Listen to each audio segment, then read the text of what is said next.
الحمد لله وكفى وسلام على عباده الذين اصطفى أما بعد فأعوذ بالله من الشيطان الرجيم بسم الله الرحمن الرحيم إنا نحن نزلنا الذكر وإنا له لحافظون وقد ورد في الحديث قال النبي صلى الله عليه وسلم أدبوا أولادكم على 3 خصال حب نبيكم وحب أهل بيتها وقراءة القرآن أو كما قال عليه الصلاة والسلام. خدا نے بخشی قرآن کو عظیم شان ہے، خدا نے بخشی قرآن کو عظیم شان ہے، ہر مومن رکھتا اس پہ ایمان ہے. قرآن کو کوئی کیسے مٹا سکتا ہے، قرآن کو کوئی کیسے مٹا سکتا ہے، لاکھوں بچے جب حافظ قرآن ہے. حضرات علماء کرام، عزیز دوستوں اور سننے والی میری مائیں اور بہنیں، آج کا یہ اجلاس جس میں میں اور آپ جمع ہے، یہ رفیق مکرم حافظ آصف حافظ جی، ان کا نور نظر اور لخت جگر عیسیٰ حافظ جی کے جس کے ساتھ اب انشاءاللہ اس کے آگے لفظ حافظ لگے گا، تو حافظ عیسیٰ حافظ جی نے قرآن کریم یہ حفظ کیا ہے، اس کی تقریب میں ہم جمع ہیں. میں رفیق مکرم کو، ان کی فیملی اور رشتہ دار اور متعلقین کو اپنی طرف سے دل کی گہرائیوں سے مبارکباد پیش کرتا ہوں. اللہ تبارک و تعالی یہ سلسلہ ان کے خاندان میں قیامت تک بعافیت جاری و ساری رکھے. خطیب الامت حضرت مولانا ابرار احمد صاحب دلیوی رحمۃ اللہ علیہ کا ایک ملفوظ یاد آیا. گجرات کا دارالعلوم دیوبند جسے کہنا چاہیے میری مادر علمی جامعہ اسلامیہ تعلیم الدین ڈابیر سملک، ان کے محتمم تھے جس وقت کی یہ بات ہے حضرت مولانا سعید احمد صاحب بزرگ رحمۃ اللہ علیہ. بڑی بے تکلفی تھی حضرت مولانا ابرار احمد صاحب دلیوی رحمۃ اللہ علیہ کی حضرت محتمم صاحب رحمۃ اللہ علیہ سے. تو ایک دن حضرت مولانا ابرار احمد صاحب دلیوی رحمۃ اللہ علیہ نے فرمایا حضرت محتمم صاحب سے، جس کا مفہوم یہ ہے کہ ہمیں تو بزرگ بننے کے لیے بڑے پاپڑ بیلنے پڑتے ہیں، تب جا کر لوگ ہمیں بزرگ کہتے ہیں، لیکن آپ کو اللہ نے بڑی فضیلت دی ہے، بڑا کرم کیا ہے کہ ادھر پیدا نہیں ہوئے کہ آپ بزرگ. ان کی سرنیم تو نانا ہے، لیکن چونکہ یہ خاندان علم و عمل میں بزرگی میں مشہور ہے، نیک ہے، تو مشہور ہے بزرگ سے. تو دیکھیے ایک طرف سرنیم نانا ہے یعنی چھوٹا کم، لیکن جب عاجزی اختیار کی، انکساری اختیار کی، نیک بنے، صالح بنے، اللہ نے لوگوں کی زبان سے ان کے لیے سرنیم ہی بدل گئی اور بزرگ لگ گیا. ہمارے حضرت اس میں سناتے تھے کہ مٹنے والوں کی رہی ہمیشہ اونچی منزل، مٹنے والوں کی رہی ہمیشہ اونچی منزل، پس گیا سرما تو آنکھوں میں جگہ پائی.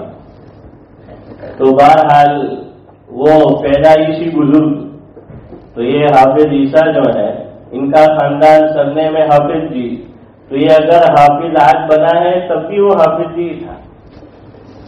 تو بہرحال اب یہ نور علی نور ہے کہ حافظ جی کے ساتھ جو ہے پیچھے بھی حافظ جی اور آگے بھی جو ہے وہ حافظ جی وہ لگ گیا ہے. اب قرآن کریم کے جو تقاضے ہیں حافظ قرآن بننے کے بعد، اللہ تبارک و تعالی وہ جو ہے تمام تقاضوں پر انہیں بھی مجھے بھی جتنے بھی حفاظ ہیں اور جو قرآن کریم تقاضا کرتا ہے اس پر پورا اترنے کی توفیق نصیب فرمائے۔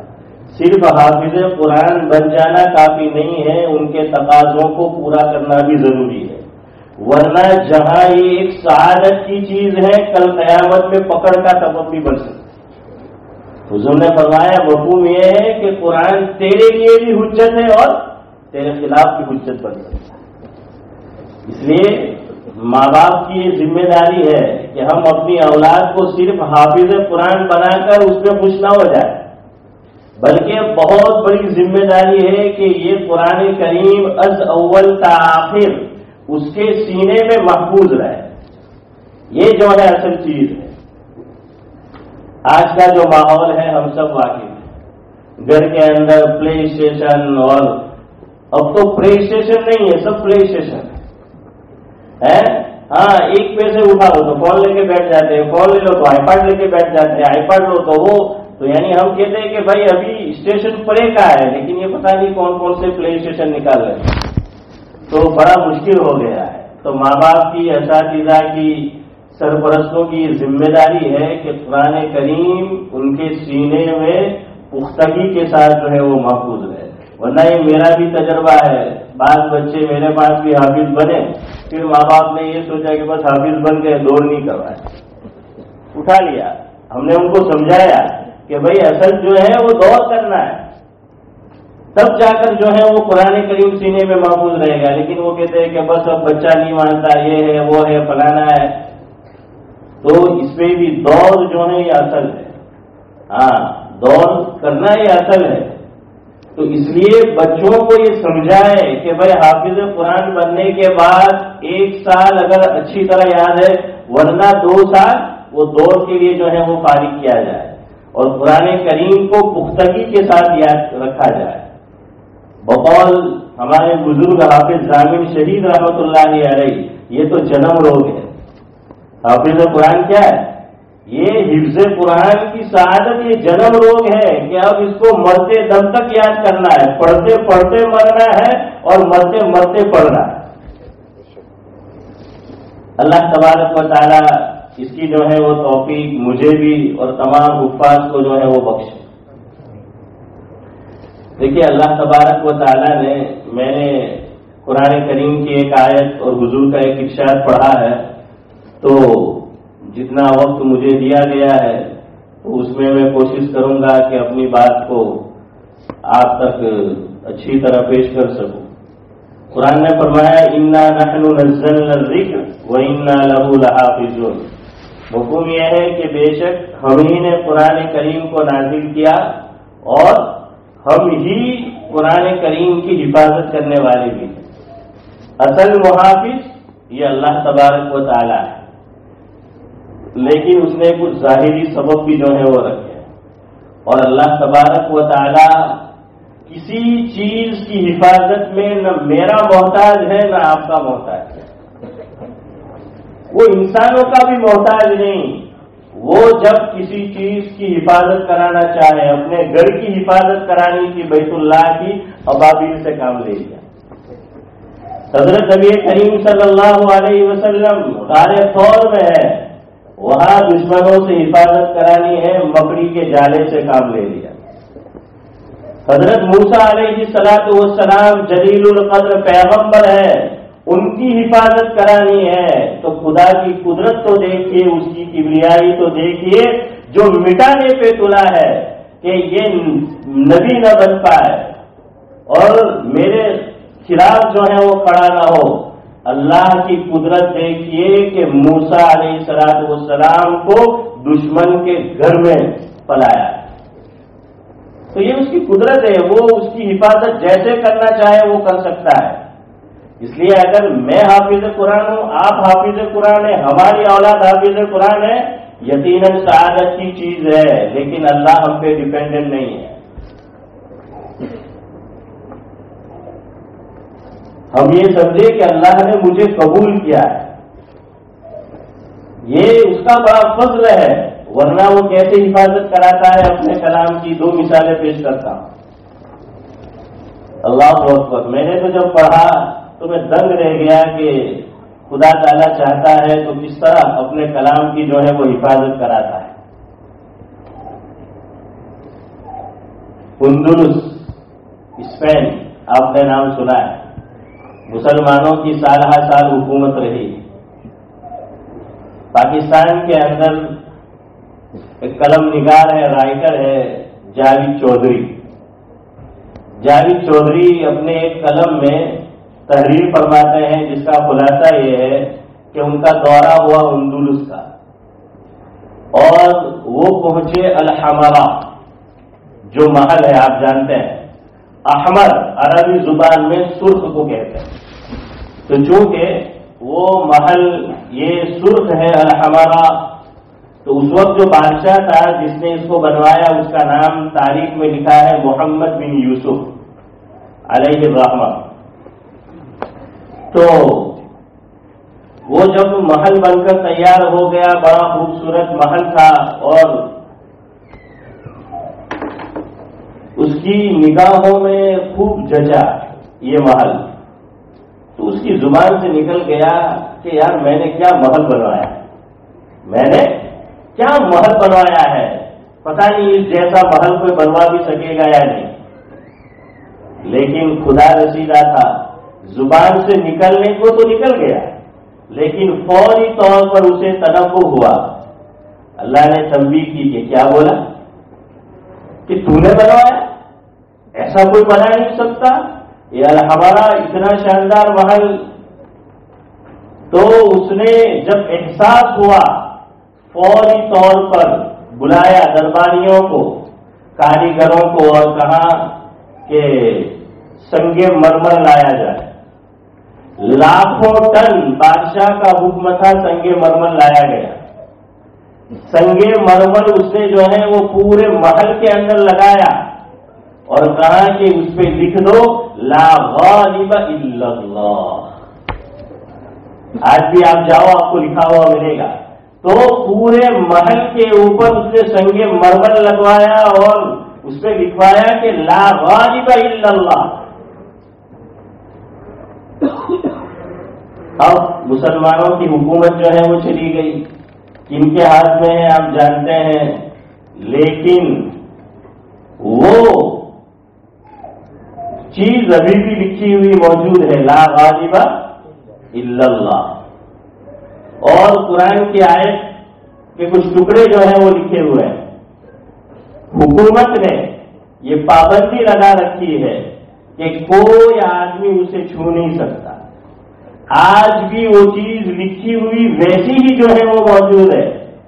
تو وہ جاوید چودھری یہاں پر لکھتے ہیں کہ اللہ تیری قدرت کو میں مان گیا کہ بظاہر تو انہوں نے لکھا اور یہ کہا کہ یہ حکومت کی پراپرٹی ہے، یہ ورثہ ہے حکومتی، اسے کوئی ہاتھ نہیں لگا سکتا۔ فرمایا چاہتے تو وہ اس نشانی کو بھی مٹا دیتے، لیکن اللہ کو بتانا تھا کہ میں اپنے کلام کی حفاظت ان سے کرواتا ہوں جو مٹنے پہ تلے، اور کیسی حفاظت کرواتا ہوں۔ قرآن کہتا ہے لا یمسہ الا المطہرون۔ ایک مفہوم یہ بیان کیا گیا کہ بے وضو آدمی اس کو چھو نہیں سکتا۔ تو وہ جاوید چودھری لکھتے ہیں کہ میرا دل یہ کہتا ہے کہ اللہ چاہتا تھا اگر سب کو وہاں ٹچ کرنے کی اجازت ہوتی تو بلا وضو انگلیاں جو ہیں اس کو ٹچ کرتی۔ اے خدا تو اپنے کلام کو بلا وضو ٹچ نہیں کرنے دیتا، حکومت کے تھرو جو ہے تو نے یہ اعلان کروا دیا ہے، پابندی لگا دی ہے کہ کوئی آدمی اسے چھو نہیں سکتا۔ یہ ہے حفاظت قدرت کی کہ وہ چاہتا ہے دشمنوں سے حفاظت کراتا ہے۔ ہم جس جگہ پر بیٹھے ہوئے ہیں، جس شہر میں بیٹھے ہوئے ہیں، لندن کے اندر جو کیپٹل ہے یو کے کا، تو یہاں پر ہمارے قریب میں برٹش لائبریری ہے، بڑے صاحب علم ہے، صاحب قلم ہے پاکستان کے اندر، حضرت مولانا زاہد الراشدی دامت برکاتہم العالیہ۔ ان کی ایک مضمون میں نے پڑھا جس کا خلاصہ پیش کرتا ہوں۔ حضرت نے فرمایا کہ میں پہنچا برٹش لائبریری کے اندر، الحمدللہ جس کی وہ بات کر رہے ہیں وہ قرآن کریم میں نے بھی دیکھا ہے، کچھ عرصہ پہلے، کچھ سال پہلے انہوں نے جو ہے وہ ڈسپلے کیا تھا کہ جو بھی آئے فری میں اس کو دیکھ سکتا ہے، سب کے لیے جو ہے عام اجازت تھی، تو میں بھی گیا تھا، تو میں نے بھی الحمدللہ یہ نسخہ دیکھا ہے۔ تو وہ کہتے ہیں کہ میں برٹش لائبریری پہنچا، برٹش لائبریری کے اندر میں نے دیکھا کہ ایک جگہ پر حضرت عثمان غنی رضی اللہ تعالی عنہ کے زمانے کا قرآن وہ موجود ہے وہاں رکھا ہوا، اور تاریخ ہمیں یہ بتاتی ہے کہ حضرت عثمان غنی رضی اللہ تعالی عنہ کے زمانے میں جو قرآن کریم جمع کیا گیا تھا، لوگوں میں شائع کیا گیا تھا، اس کے 3 نسخے جو ہے وہ مستند ذرائع کے ساتھ ہمیں ملتا ہے کہ ایک ترکیہ میں ہے، ایک تاشکند میں ہے، اور تیسرا ہماری برٹش لائبریری کے اندر۔ حضرت فرماتے ہیں کہ جب میں وہاں پہنچا تو وہاں میں نے ایک نوٹس جو ہے وہ چسپا تھی، وہ میں نے دیکھی کہ نوٹس لکھی ہوئی ہے، وہ کیا فرمایا کہ نوٹس بورڈ پہ یہ لکھا ہے کہ یہ جو قرآن کریم یہاں پر رکھا گیا ہے یہ مسلمانوں کے تیسرے خلیفہ حضرت عثمان غنی رضی اللہ تعالیٰ عنہ کے زمانے کا ہے، اور اس بات کی گارنٹی ہم دیتے ہیں کہ مستند ذرائع سے ہمیں یہ قرآن کریم کا نسخہ پہنچا ہے، کوئی اس میں شک نہ کرے کہ یہ خدا کا وہ کلام نہیں ہے جو حضرت عثمان غنی رضی اللہ تعالیٰ عنہ نے اپنے زمانے کے اندر جو ہے شائع کیا تھا، لوگوں تک پہنچایا تھا۔ فرمایا کہ ہم اس کی گارنٹی دیتے ہیں اور مستند ذرائع سے آپ کو بتاتے ہیں کہ یہ وہی قرآن ہے۔ حضرت مولانا زاہد الراشدی صاحب دامت برکاتہم العالیہ فرماتے ہیں کہ اللہ میں تیری قدرت کو جو ہے کیا کہہ سکوں میں کہ تیری کیسی قدرت ہے کہ ایک مسلمان گارنٹی نہیں دے رہا کہ یہ مستند قرآن ہے، مستند ذرائع سے پہنچا ہے، وہ لوگ اس کی گارنٹی دے رہے ہیں کہ جو اس دولت سے کیا ہے، ایمان کی محروم ہے۔ تو بہرحال اللہ چاہے تو کسی سے بھی جو ہے وہ حفاظت لے سکتا ہے، کرا سکتا ہے۔ ایک ذریعہ یہ بھی ہے کہ بچوں کا حافظ قرآن جو ہے وہ بننا، یہ بھی قرآن کریم کی حفاظت کا جو ہے وہ ایک ذریعہ ہے۔ اور دیکھیے اس میں عقل کا کوئی دخل نہیں ہے، ایک حد تک حافظہ اور عقل کی ضرورت پڑتی ہے، لیکن یہ کہ آدمی بڑا ذہین ہو، فطین ہو، ذکی ہو، ہوشیار ہو، دانا ہو اور وہ قرآن کو حفظ کر لے، نہیں۔ حضرت مولانا نے بھی دیکھا ہوگا، میں نے بھی کئی ایسے ذہین طلبہ ہمارے ساتھ بھی پڑھتے تھے، کچھ پارے حفظ کیے اور چلے گئے۔ میں آپ کو جو ہے ایک ماضی بعید کا واقعہ سناتا ہوں، ایک ماضی قریب کا۔ علامہ واقعی علیہ الرحمہ 207 ہجری میں ان کا انتقال ہوا، بڑا غضب کا اللہ تعالیٰ نے حافظہ دیا تھا۔ وہ قرآن کریم اپنے بارے میں لکھتے ہیں کہ میں اس کو یاد کرنے جاتا تھا تو کچھ حصہ یاد کرتا ہوں پھر بھول جاتا ہوں، کچھ یاد کرتا ہوں بھول جاتا ہوں۔ مامون الرشید اس وقت میں بادشاہ تھا، اس نے یہ کہا کہ آج جمعہ کی نماز آپ کو پڑھانی۔ علامہ واقعی علیہ رحمہ، ان کا نام محمد بن عمر ہے علیہ السلام۔ تو انہوں نے کہا کہ مجھے تو سورہ جمعہ یاد نہیں ہے، تو مامون الرشید کہنے لگے کہ میں یاد کراتا ہوں۔ اب یاد کرانا شروع کیا، پہلا رکوع یاد ہوا، دوسرا شروع کیا، دوسرا یاد کرتے ہیں تو پہلا بھول جاتے ہیں، پہلا یاد کرتے ہیں تو دوسرا بھول جاتے ہیں۔ اللہ کو بتانا تھا کہ یہ اللہ کی خصوصی گفٹ ہے، خصوصی ہدیہ ہے، جسے چاہتا ہے وہ دیتا ہے۔ عقل کا اور ذہن کا اس میں کوئی دخل نہیں ہے پورا۔ تو مامون الرشید ضد پہ اڑ گیا کہ نہیں، نماز تو آپ کو ہی پڑھا دی۔ تو پھر انہوں نے سورہ اعلیٰ یاد کی، اور ابھی جو حافظ ہمارے بن رہے وہ حافظ عیسیٰ ہے، نام ان کا عیسیٰ۔ تو انہوں نے کیا کہ آخر میں آیت آتی ہے کہ صحف ابراہیم و موسیٰ۔ تو علامہ واقعی جیسا شخص وہ اخیر میں نماز پڑھائی تو پڑھتا ہے صحف عیسیٰ و موسیٰ، یہ لکھا ہوا ہے کتابوں۔ علامہ انور شاہ کشمیری چلتا پھرتا کتب خانہ ہے جس کو کہا جاتا ہے، کتنے ذہین آدمی۔ مولانا مناظر حسن گیلانی علیہ الرحمہ نے لکھا ہے کہ ایک دن میں نے حضرت سے سوال کیا، علامہ انور شاہ، حضرت آپ تو بڑے ذہین ہیں، آپ نے قرآن کیوں حفظ نہیں کیا؟ ایک اور روایت میں دوسری وجہ بھی ہے، لیکن یہ ایک اور میں بتا رہا ہوں۔ حضرت نے فرمایا کوشش بڑی کی لیکن قسمت وہ جسے چاہتا ہے یاد کرا دیتا ہے۔ تو اتنے بڑے شخص فرماتے ہیں مفہوم ہے کہ ایک چیز میں پڑھ لوں 40 سال تک نہیں بھول، ایسا حافظہ۔ تو بہرحال یہ خصوصی گفٹ ہے جو ان کو ملی ہوئی ہے۔ اور ایک اور حق بھائی ہم سب کا ہے، کیا کہ قرآن کریم کی تلاوت کریں۔ آج جتنا ٹائم میں اور آپ سوشل میڈیا کو دیتے ہیں، موبائل کو دیتے ہیں، ایسی چیزوں کو آپ دیکھیے، اور اب تو ہر یہ بنتا جا رہا ہے، اللہ معاف کرے، لوگ ہمارے اوپر میسج جو ہے بھیجتے ہیں، اگر شاعری ہے سن لیں گے، جوکس ہے سن لیں گے، کسی نے قرآن کریم کو اچھا قاری پڑھ رہا ہے، ہم نے پلی کیا معلوم نہیں کیا ہے، اچھا قرآن ہے چلو بس، ہر ایک اپنے اندر جھانکے۔ پہلے میں اپنے آپ کو، آج یہ حال ہو چکا ہے ہمارا کہ کوئی بیچتا ہے جوک سن لیں گے، ڈرامہ دیکھیں گے، موویز دیکھیں گے، یہ ساری چیزیں جو آئے گی، لیکن قرآن کریم سننا اب بھاری پڑ رہا ہے۔ تو بھائی قرآن کا یہ بھی حق ہے۔ حضرت تھانوی رحمۃ اللہ علیہ کا جو ہے وہ ملفوظ ہے۔ اور ایک اور بات، پھر میں بات ختم کرتا ہوں، میرا وقت ہو گیا ہے۔ حضرت تھانوی نے فرمایا کہ قرآن کریم چاہے ناظرہ کسی کو پڑھنا آتا ہو یا وہ حافظ قرآن ہو، دونوں کا مقصد ہے تعلق مع اللہ، تعلق مع القرآن۔ تو دیکھو یہ چیز ہمارے اندر ہے کہ نہیں؟